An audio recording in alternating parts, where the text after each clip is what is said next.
Bismillahirrahmanirrahim. Assalamualaikum warahmatullahi wabarakatuh. Di sini saya akan mempresentasikan materi tentang potensi diri berdasarkan Al-Quran dan hadis. Yang dimaksud dengan potensi diri adalah suatu kemampuan yang ada di dalam diri kita, yang dimana jika tidak kita memaksimalkannya dengan baik, maka itu akan menjadi sia-sia. Maka kita perlu menginput agar si potensi yang ada di dalam diri kita ini berkembang dan kita maksimalkan dengan sebaik mungkin. Yang perlu kita input adalah diri kita sendiri. Berdasarkan Al-Quran, surat An-Nahl ayat 78, Wallahu akhrajakum min butuni ummahatikum la ta'lamuna syai'aw wa ja'ala lakumus sam'a wal absara wal afidah la'allakum tashkurun. Di mana ayat ini menjelaskan bahwa salah satu tanda kuasa Allah yaitu mengeluarkan kita dari rahim ibu kita dalam keadaan tidak mengetahui apapun. Lalu Allah memberikan kita pendengaran untuk mendengar, penglihatan untuk melihat, dan hati untuk memikirkan. Dengan tujuan kita akan memaksimalkannya dengan sebaik mungkin dan kita bersyukur atas segala apa yang telah Allah berikan.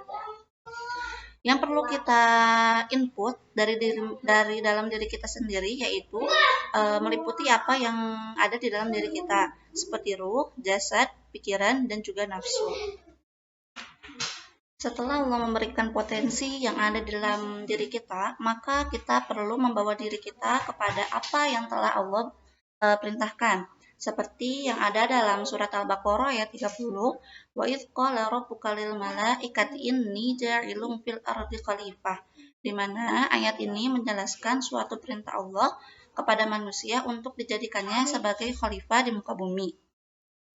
Tentunya Allah memiliki alasan mengapa manusia dijadikan khalifah di muka bumi. Karena Allah memberikan suatu kelebihan kepada manusia yang tidak dimiliki oleh makhluk ciptaan Allah lainnya. Allah memberikan potensi kita untuk berpikir, emosi, dan juga sosial.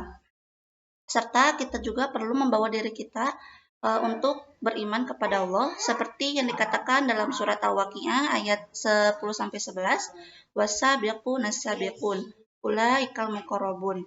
Di mana ayat ini menjelaskan orang-orang yang berlomba dalam menyempurnakan keimanan atau kebaikan kelak di akhirat akan Allah berikan ridho yaitu surga, dan itu adalah orang-orang yang didekatkan di sisi Allah. Hasil dari kita memaksimalkan potensi yang ada di dalam diri kita, yaitu Allah jadikan kita khalifah fil ard, yaitu pemimpin di muka bumi. Yang kedua, sabiqun bil khairat, orang-orang yang berlomba-lomba dalam kebaikan, dan juga ashabul maimanah, termasuk orang-orang golongan kanan, yaitu orang-orang yang beriman dan selalu menasehati dalam kebaikan. Isyarat kita untuk memanfaatkan potensi yang ada dalam diri kita bisa kita lihat dari kutipan Syekh Ahmad Damanhuni, yaitu seseorang menggunakan nikmat yang telah Allah berikan dengan tujuan nikmat itu sendiri. Yang dimaksud nikmat di sini adalah Allah telah memberikan kita nikmat untuk melihat, yaitu mata, yang dimana tujuannya itu untuk melihat hal-hal yang baik. Dari potensi yang telah Allah berikan kepada kita, tentunya akan membawa kita kepada rasa syukur kita kepada Allah. Kita bisa mengungkapkan rasa syukur kita dengan riyadoh, yaitu upaya-upaya kita untuk mendekatkan diri kepada Allah, dan juga qauli, yaitu dengan ucapan bisa kita lakukan dengan kita berzikir. Tentunya Allah itu mempunyai alasan mengapa Allah memberikan kita potensi. Tentunya yaitu untuk menjadikan kita sebagai mukmin yang kuat. Seperti yang dikatakan dalam hadis, al-mu'minul qawiyyu khairun wa habbu ilallahi minal mu'minin minid dhaif. Yaitu mukmin yang kuat lebih baik daripada mukmin yang lemah, yang dimana di keduanya itu ada kebaikan. Dalam surat Al-A'raf ayat 179,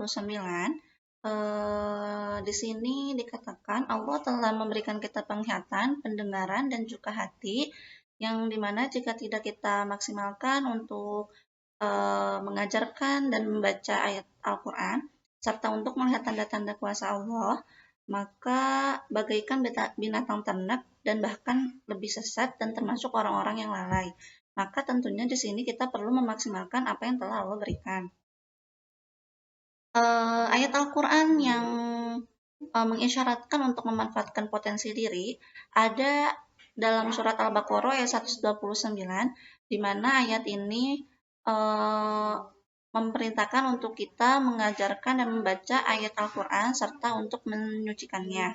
Dan surat Az-Zariyat ayat 56, Allah itu menciptakan kita semata-mata untuk beriman kepadanya.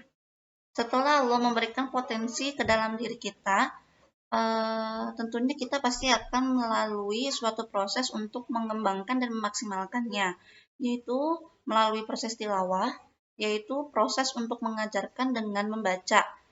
Seperti tujuannya itu yang ada dalam surat Al-An'am ayat 50, tujuan dari tilawah sendiri itu adalah untuk membaca atau mengkaji ayat Al-Quran mengenai tanda-tanda kekuasaan Allah. Karena Allah itu telah memberikan kita nikmat mata untuk melihat tanda-tanda kekuasaan Allah dan untuk beriman kepadanya.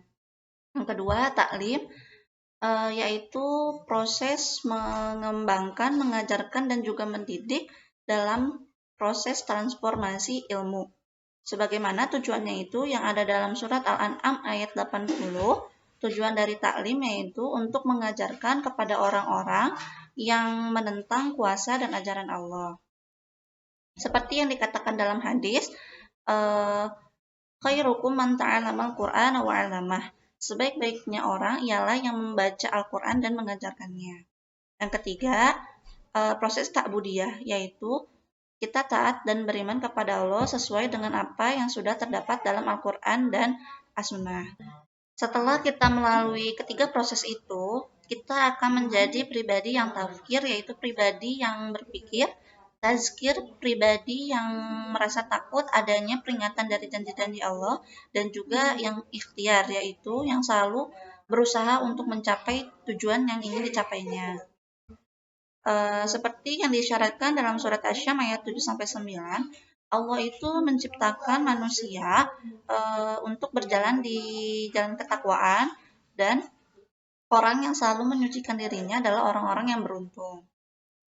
Dari ketiga pribadi itu, kita itu menjadi pribadi tazkiyah, yaitu pribadi yang suci, berkembang dan juga berkah. Dijadikannya itu kita selalu bersyukur, lemah lembut, bijaksana, dan menjadi pribadi yang baik. Di sini tentunya kita perlu untuk memuhasabah diri kita kepada Allah, mengintrospeksi diri kita agar menjadi pribadi yang lebih baik lagi. Memuhasabah kesalahan-kesalahan kita kepada Allah dan selalu bersyukur atas apa yang telah Allah berikan kepada kita. Sekian dari saya. Wassalamualaikum warahmatullahi wabarakatuh.